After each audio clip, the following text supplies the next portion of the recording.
everyone, good morning. Sa buhay natin, minsan yung mga tao, parang ang hirap maging grateful sa mga bagay na meron sila. Because they aim more.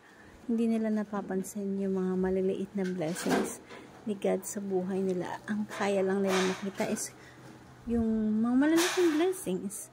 Pero dapat kailangan po na natin maintindihan na every morning, may mga bagay na ibinibigay sa atin si God na hindi natin napapansin, na ungrateful tayo. Paano nga tayo bibigyan ng maraming blessings ni God kung yung maliliit na bagay, hindi tayo grateful, hindi natin kayang ipagpasalamat? So, magandang maging routine natin na everyday, meron tayong list of things na grateful tayo dun sa mga blessings na meron tayo sa Kanya.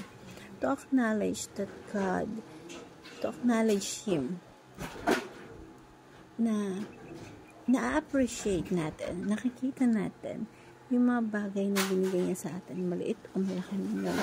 And napaka-importante na we're grateful about that. Minsan nga, meron na tayo ng blessings, pero dahil di natin siya na-appreciate, bakit pa tayo bibigyan agad ng blessings na mas malaki, diba?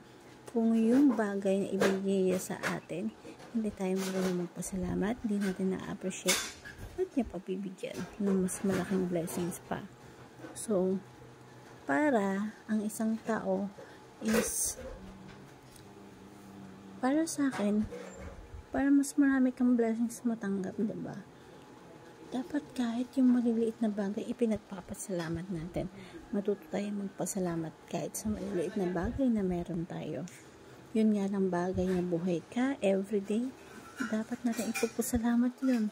Yung nakaka-CR ka sabi ko nga, yung nakaka-CR ka ng maayos, nakakapos ka ng maayos, nakakadigay ka ng maayos, dapat kang magpasalamat. Why?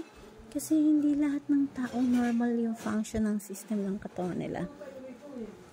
Kaya dapat maliliit na bagay, kaya natin ipagpasalamat.